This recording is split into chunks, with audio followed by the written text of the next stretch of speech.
Hello and welcome to the Insider Secrets, Volume 4 of Buyers Group. You know, when you go to a dealership, most people have in mind approximately how much they want to pay for the car, as long as they're going to buy the car that they've done a little research on and kind of had in their minds.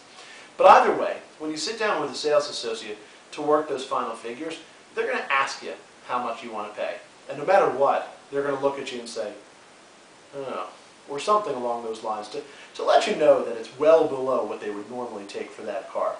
They're going to ask you to write it down.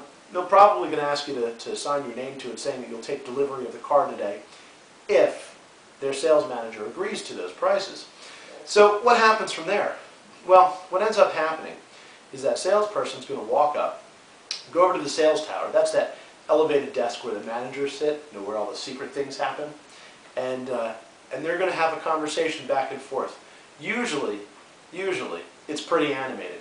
You see arms flying, hands going around, people looking around, and what they're really doing oftentimes has nothing to do with your deal. That's right. They're just making a show of it. The sales manager may go, because that's what they want you to see. And you're going to look, because it's human nature. You know, we learn a lot about each other when we have conversations face to face. You can see actions, mannerisms, body language, and body language really speaks a lot more sometimes than words do. If somebody says, honestly, and they roll their eyes, you know they're not being honest. If somebody's smiling when they're telling you something, it might not be exactly true. So what they're doing is they're playing on your ability and your desire to see what they're doing.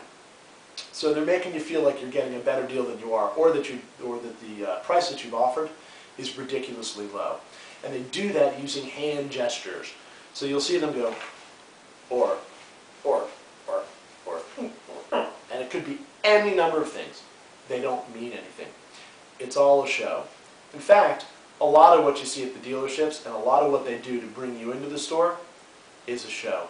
You'll see that in Volume 5 coming up next in about a couple of days. Hey, listen, thanks for listening to us. Enjoy the Buyers Group website. I hope you're having a great day. Experience the difference.